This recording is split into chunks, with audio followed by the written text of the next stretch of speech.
飞输，也输掉了自己的。我输光了所有。 Cerita akan berfokus pada seorang penjudi muda bernama Lu Fei, di mana ia saat ini sedang berada dalam kondisi cukup mengerikan setelah kalah dalam taruhan besar. Selain kehilangan uang, Lu Fei juga kehilangan kehidupannya sendiri akibat melakukan hal-hal semacam itu. 而我接下来要讲的，安静地看过这座城市。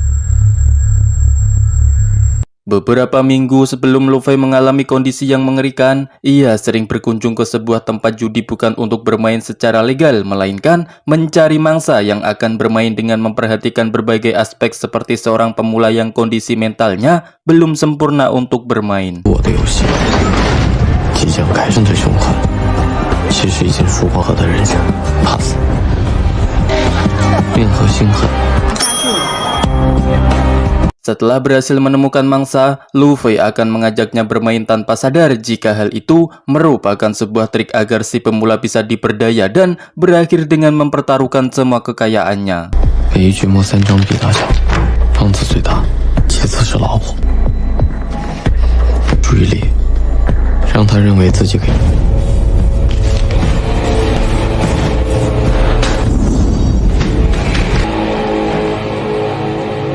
Rupanya di balik kejahatannya itu, Lu Fei merupakan seorang anak yang berbakti. Hal itu dibuktikan ketika ia menggunakan uang yang didapatkan untuk mengobati ibunya yang sakit, di mana si ibu saat ini memerlukan donor darah yang harganya sangat mahal sekali.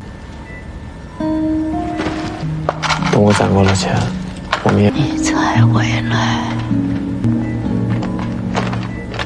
Ketika Lu Fei hendak bekerja seperti biasa di kasino yang biasa juga, ia pun dihampiri oleh seorang bapak-bapak yang mengajaknya taruhan lempar koin. Meski awalnya sempat menolak, namun karena uang taruhannya sangat besar apalagi bapak-bapak yang mengajaknya terlihat seperti seorang pemula pun membuat Lu Fei yakin jika dia bisa memenangkannya. 赌100万呢？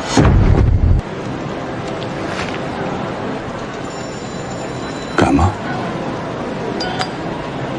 Dan ya, si bapak tua itu rupanya adalah pemilik dari kasino tempat Lu Fei bekerja bernama Tuan Qin. Yang sebelum pergi meninggalkannya, si bapak itu memberikan Lu Fei 7 hari untuk melunasi semua hutangnya dan meminta semua pihak keamanan untuk melarang Lu Fei kembali ke tempat ini. 你是被那100万迷惑了。钱总，以后再让我发现赌场里有这样的寄生虫。 Setelah kejadian di kasino tersebut, kita akan diperlihatkan dengan Lu Fei yang berniat untuk menculik anak Tuan Qin agar mendapatkan uang tebusan. Tidak perlu besar asalkan hutangnya kepada si Tuan Qin bisa lunas kurang dari 7 hari.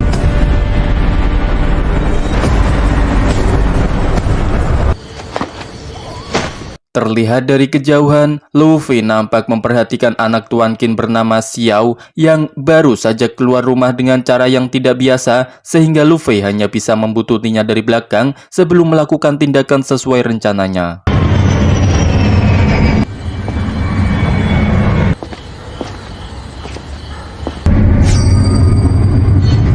Alih-alih berhasil menangkap Xiao, Lu Fei malah hampir mati oleh Xiao itu sendiri. Yang bukannya membunuh orang yang akan menculiknya, Xiao malah mengajaknya makan di sebuah restoran yang buka selama 24 jam. 我叫路飞。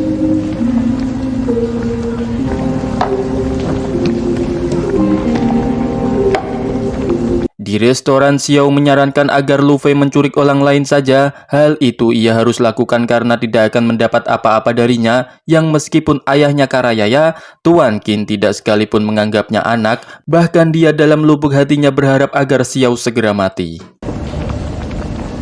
这么晚，你就答应我一件事，你的债我帮你解决吧。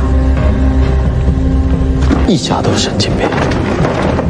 Setibanya di rumah, Lu Fei rupanya diikuti oleh Xiao yang memohon agar dibiarkan menginap selama 1 malam, di mana Lu Fei mengizinkan asalkan Xiao tetap bersikap baik dan tak menyentuh barangnya tanpa izin.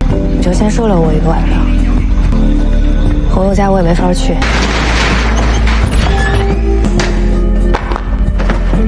Setelah merasa jika Xiao sudah tidur, Lu Fei pun buru-buru masuk ke ruangan perawatan ibunya untuk mengganti darah agar proses transfusi tetap berlanjut. Namun setelah melihat persediaan kantong darahnya yang tinggal 2, Lu Fei langsung pergi ke apotek gelap tempatnya membeli darah itu. Yang baru saja ia sampai ke sana, tiba-tiba... 别的地方买啊。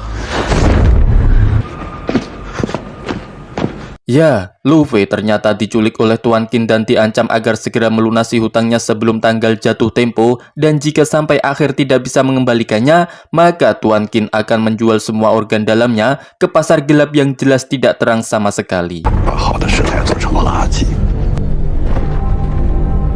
还浪费我的时间。第二， Sepulangnya ke rumah, Lu Fei langsung mengusir Xiao dan menghapus jejak spidol di tubuhnya. Dia sangat frustasi dengan apa yang menimpannya barusan sampai akhirnya teringat dengan perkataan Xiao di restoran tempat pertama mereka berbincang yang ternyata Xiao meminta agar Lu Fei menculiknya dan uang tebusannya bebas digunakan tanpa membaginya sepeser pun.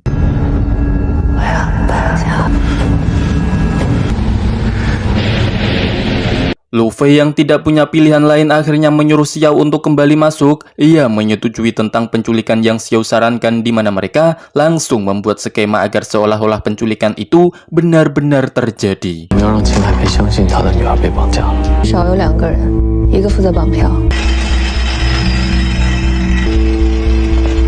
那我们现在开始。只有最傻的王妃才会那么干。 Setelah dirasa cocok dengan salah satu dari sekian skema yang mereka buat, Lu Fei akhirnya mulai menjalankan aksi dengan mengirimkan jaket Xiao ke rumah Tuan Qin, kemudian mengirimkan live chat kepada Tuan Qin lewat situs luar negeri agar terhindar dari pelacakan polisi, di mana Xiao meminta uang tebusan kepada ayahnya sebanyak 10 juta yen meski Lu Fei sendiri sebenarnya tidak terlalu menyetujui hal itu.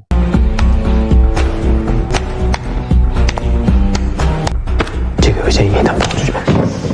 如不答， Untuk mengobati rasa penasarannya, Lu Fei pun bertanya kepada Xiao terkait alasannya kenapa dia sampai bertindak sejauh ini, di mana Xiao menjelaskan jika dirinya hanya ingin menjadi seorang anak yang disayangi oleh kedua orang tuanya, bisa bebas melakukan apa yang dia inginkan, tidak terkurung di dalam rumah seperti burung Lu Fei yang saat ini terkurung di dalam sangkar. 爸不会不给你。谢谢他，有时候我都在。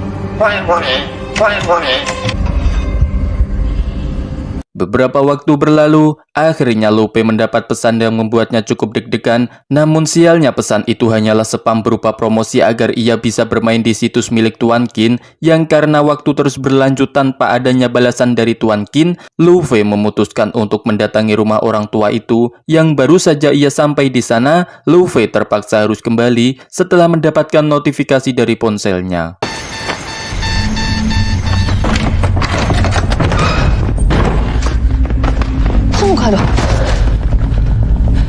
Sesampainya di rumah, ia langsung melihat sang ibu yang untungnya baik-baik saja. Yang selain merasa senang dengan hal itu, Lu Fei juga diberi sebuah kejutan berupa masakan enak dari daging segar yang ternyata adalah dari hewan peliharaannya sendiri.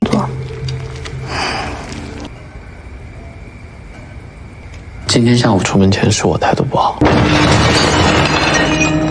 Meskipun masih marah dengan apa yang Xiao lakukan, Lu Fei langsung menyembunyikannya di ruangan si ibu sebelum Tuan Qin menyadari jika anaknya saat ini berada di rumahnya. 你就待在这里。这边上了。 Setelah Tuan Qin memasuki rumahnya, mereka tampak saling bertatap-tatapan tanpa banyak bicara. Yang di momen krusial itu, Tuan Qin malah penasaran dengan sebuah pintu yang terkunci. Ia kemudian meminta Lu Fei untuk membukanya dan memperlihatkan isi di balik pintu tersebut yang ternyata...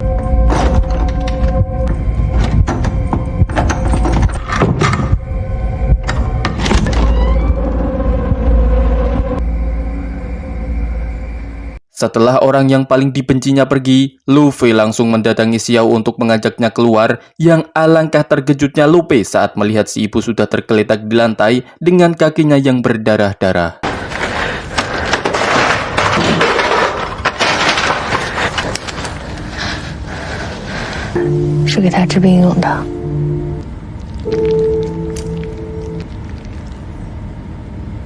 Setelah melakukan penanganan darurat, barulah Lu Fei bercerita tentang sosok si wanita yang ia rawat. Ternyata wanita itu bukanlah ibunya melainkan seorang direktur panti asuhan. Lu Fei adalah seorang anak yatim piatu yang diselamatkan oleh si ibu direktur, diberi tempat tinggal, makan, dan pendidikan sampai SMA, hingga pada suatu hari, Lu Fei melakukan sebuah kesalahan yang berimbas pada yayasan tempat tinggalnya. Entah apa yang sebenarnya dia lakukan, tapi yang pasti satu persatu donatur yayasan mundur satu persatu, sehingga untuk memberi makan anak-anak panti, si ibu harus memulung sampai ke lingkungan pabrik kimia. Yang dari kerja kerasnya itu, si ibu divonis memiliki sebuah penyakit bernama hematologi atau sebuah kelainan darah, sehingga untuk keberlangsungan hidupnya, Lu Fei harus menyediakan darah segar untuk ditransfusikan kepada si ibu yang saat ini memerlukan sel darah yang sangat banyak.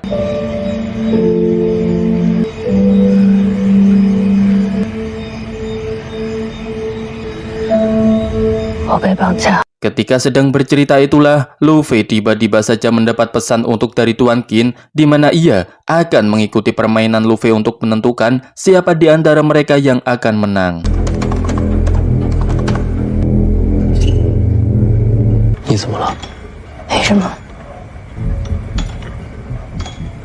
Setelah kontekan itu selesai, Xiao pun teringat dengan pesan terakhir yang dia kirimkan kepada temannya di kota sebelah. Rupanya sebelum pergi ke tempat Lu Fei, Xiao berniat untuk menumpang di rumah temannya. Namun karena tidak mendapatkan jawaban sekaligus uang dan baterainya hampir habis, ia memutuskan untuk pergi ke tempat Lu Fei. Sehingga dengan adanya pesan tersebut, polisi bisa saja menemukan teman Xiao yang besar kemungkinan akan melaporkan hal itu kepada polisi setelah tahu jika temannya saat ini sedang diculik. Di mana hal itu jelas akan langsung mengungkap kebohongan mereka berdua tentang penculikan tersebut.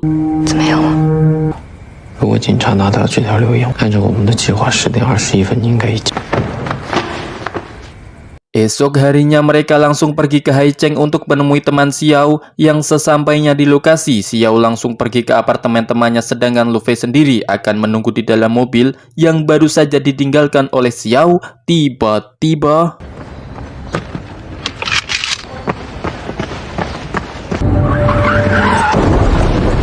tepat setelah si pemilik mobil yang menabraknya menggedor Lu Fei untuk meminta maaf, seorang polisi juga datang untuk membantu si ibu meminta maaf, di mana Lu Fei langsung berpura-pura teleponan dengan seseorang dan menghiraukan mereka berdua demi menyusul Xiao yang juga sudah selesai dengan urusannya.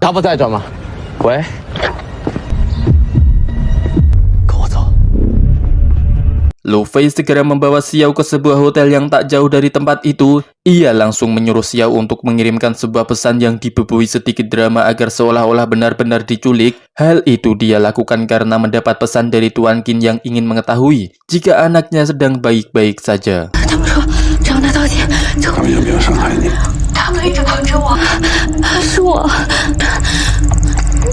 Setelah mendapatkan pesan itulah, Tuan Qin akhirnya mulai luluh dan memintanya menjaga Xiao agar tetap baik-baik saja, di mana Tuan Qin akan menuruti apa yang dia inginkan asalkan anaknya tidak kenapa-napa.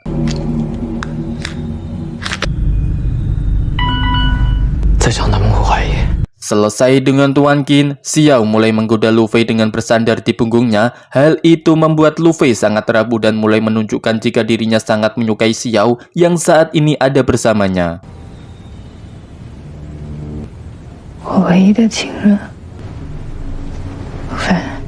Malam harinya Lu Fei membawa Xiao ke Gunung Mingjin sesuai keinginannya. Ia hanya ingin mengenang kenangan masa kecilnya ketika dulu sang ayah mengajaknya ke gunung itu. Meski kenangan bersama sang ayah tidak seindah yang dibayangkan, tapi setidaknya dia masih memiliki sesuatu untuk dikenang. 他这个人呢，他是个怪人，自由自在，过几天就去了。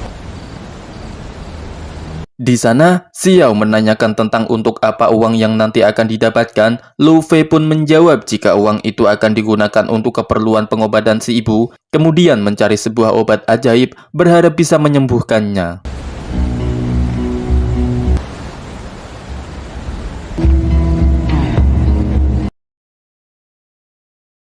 Di hari permainan, Lu Fei pun memberikan sebuah gelang pada Xiao untuk digunakan sebagai alat pelacak, di mana Xiao yang merasa khawatir pun menanyakan terkait apakah Lu Fei akan ikut ke Brazil setelah semua ini selesai, di mana Lu Fei tidak menolak dan menerima tawaran itu karena sejatinya dia tidak bisa pergi kemanapun mengingat si ibu yang terus membutuhkan perawatannya.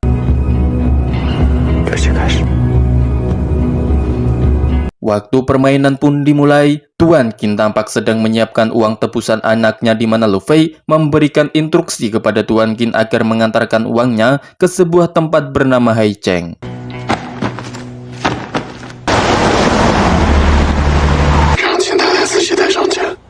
Meski terlihat sendiri, Tuan Qin rupanya dibuntuti oleh banyak sekali polisi yang meskipun begitu, Lu Fei tetap dengan rencananya karena sudah tidak bisa mundur lagi dan untuk lepas dari para polisi yang mengikuti Tuan Qin, Lu Fei rupanya sudah memiliki rencana yang teramat sangat sederhana namun bekerja dengan sangat-sangat baik.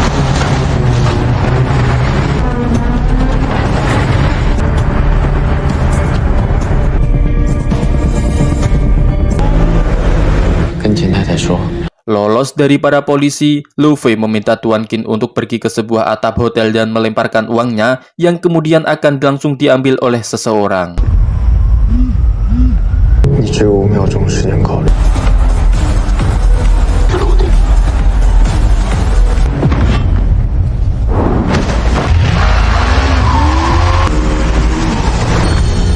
Rupanya yang mengambil uang tadi itu adalah Xiao itu sendiri, yang sesampainya ke tempat di mana Xiao dan Lu Fei bertemu, ada seseorang yang menghampiri mereka. Xiao nampak mengenal orang itu, begitupun sebaliknya, yang bisa membuat rencana mereka berantakan.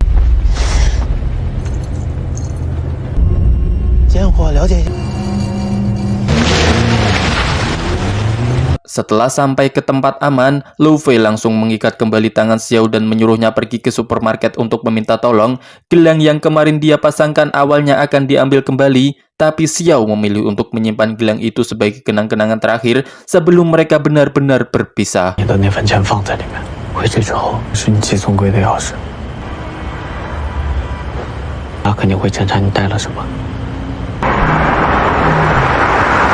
Ketika di jalan pulang, Lu Fei malah kecelakaan. Ia juga mendapati ibunya sedang merangkak di lantai yang mungkin karena terjatuh, di mana kesialan itu tidak berhenti di sana saja karena setelah membawa ibunya ke rumah sakit, Lu Fei malah mendapatkan kabar dari Tuan Qin tentang penemuan mayat Xiao di Gunung Mingjin, sehingga selain kasus penculikan ini, Lu Fei harus berhadapan dengan kasus pembunuhan yang hal itu sudah terkonfirmasi oleh pihak kepolisian, sehingga Lu Fei tidak bisa mengelak meskipun bukan dia pelakunya.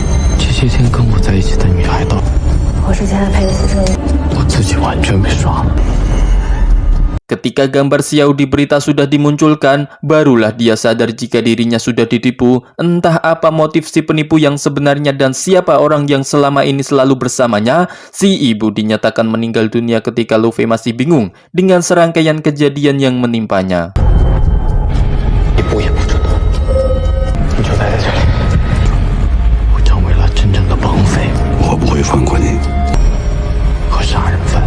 Kematian si ibu membuat Lu Fei sangat terpukul. Ia melampiaskan amarahnya dengan mengacak-acak rumah ditambah dengan sebuah rekaman dari si ibu beberapa saat sebelum dia meninggal dunia.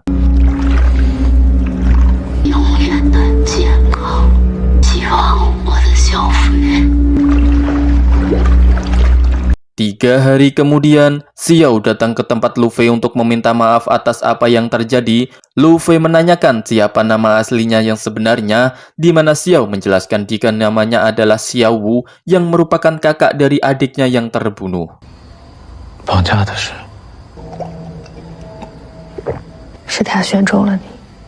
Xiao pun bercerita jika adiknya adalah penikmat bubuk terlarang. Sebagai kakak yang baik hati dan loh jinawi, Xiao pun merampas bubuk itu ketika adiknya masih nge-fly di dalam pemandian, yang karena si adik marah dan mengancam sang kakak sampai mencekiknya untuk mengembalikan bubuk tersebut. Tuan Qin yang kebetulan lewat pun mencoba melari mereka, tetapi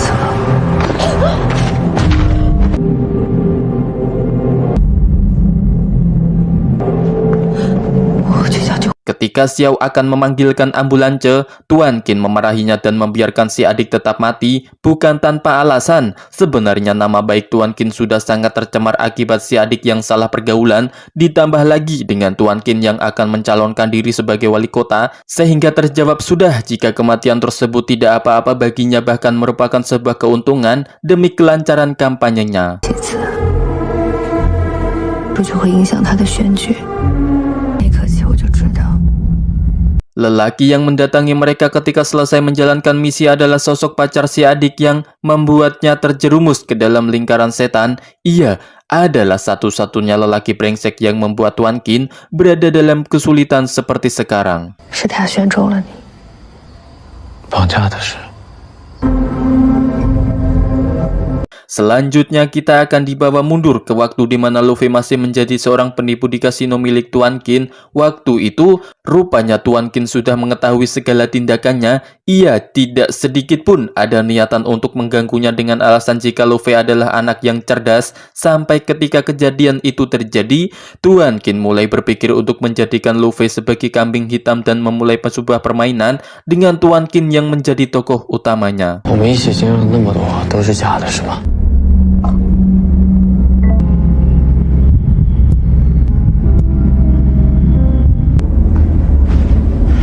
Mengetahui kejadian itu serta apa yang dilalui olehnya dengan Xiao adalah permainan belaka, Luffy hanya bisa meratapi nasibnya saat ini bersama si burung yang rupanya masih hidup.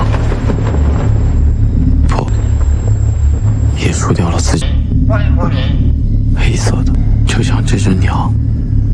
Beberapa hari kemudian setelah kejadian itu, Xiao pergi ke sebuah tempat yang ada lokernya. Hal itu merupakan perintah dari Luffy untuk memberikan bagian Xiao dari hasil drama penculikannya, di mana uang tersebut rupanya full tanpa sedikit pun Luffy membawa bagiannya, karena ia sendiri tidak terlalu membutuhkan uang itu. 老神，所以决定陪你。 Luffy sendiri diculik oleh Tuan Qin dan berniat membiarkannya pergi, di mana Luffy yang masih bingung dengan apa yang sebenarnya terjadi pun bertanya tentang bagaimana caranya Tuan Qin bisa menang. Tuan Qin pun menjawab jika sejak pertama kali bertemu, ia sudah menunjukkan sifat kejahatannya kepada Luffy sehingga membuat dia percaya jika Tuan Qin adalah orang yang jahat. Dan setelah Luffy mempercayainya secara penuh, Tuan Qin mulai memainkan peran sebagai penjahat sesungguhnya, sehingga Luffy yang terdesak pun malah menggali lubangnya sendiri dengan mengumpulkan setiap keahliannya dan semakin hanyut terlarut dalam drama tersebut. 带着这些杂念，你知道我是赌场老板。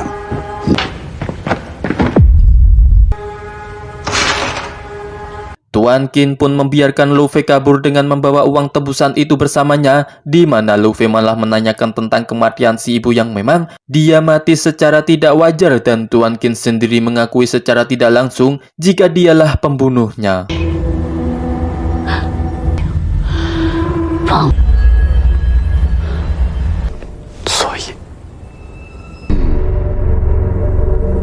Keesokan harinya, Luffy pergi melihat aktivitas Xiao di seberang gedung tempatnya bekerja. Ia langsung menghubungi wanita pujaannya dan menawarkan apakah akan ikut dengannya ke Brazil, karena rupanya Luffy sudah membelikannya 2 tiket untuk mereka berdua. 我买了2张票，我准备逃走了。你说个方法。 Sejak kejadian itu, Xiao mulai merenung tentang apa yang ia harus lakukan, di mana Xiao meyakinkan dirinya untuk tetap berangkat meninggalkan sang ayah dan kemewahannya hanya demi bersama Luffy, orang yang sangat dia sukai sejak pandangan pertama.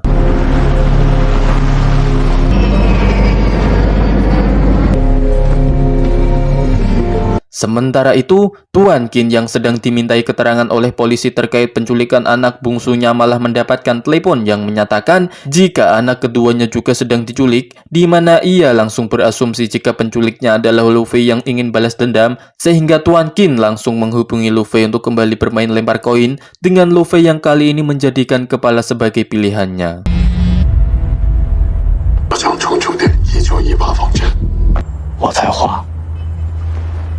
Xiao sendiri tidak menemukan keberadaan Luffy di bandara, yang setelah mengingat gelang pelacaknya, ia mendapati Luffy sedang berada di sebuah hotel dan langsung menyusul. Saat itu juga, Xiao mendapati Luffy dan ayahnya berada di tempat yang sama, di mana ia memilih untuk menyusul lelaki pujaan hatinya dan langsung ambek-ambekan setelah merasa jika dirinya dibohongi. 你就是想把我骗上飞机，然后让我爸误以为强迫跟我一起去巴西。现在是在报复我吗？ 就在不久前，我刚喝下你为我准备的红。 Mengetahui jika Luffy masih menjalankan permainan dengan ayahnya, Xiao memberitahu jika saat ini sang ayah sedang bersama polisi untuk datang ke tempat ini, di mana Xiao tak menyadari jika memang kejadian ini sudah Luffy perhitungkan sejak awal. Dan tebak apa yang akan terjadi?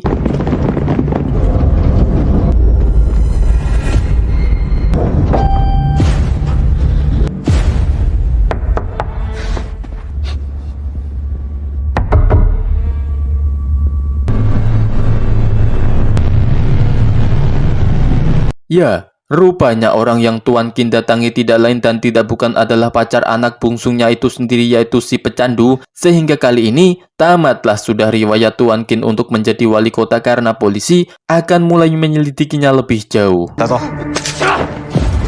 这些多，哎，小雨怎么跑去？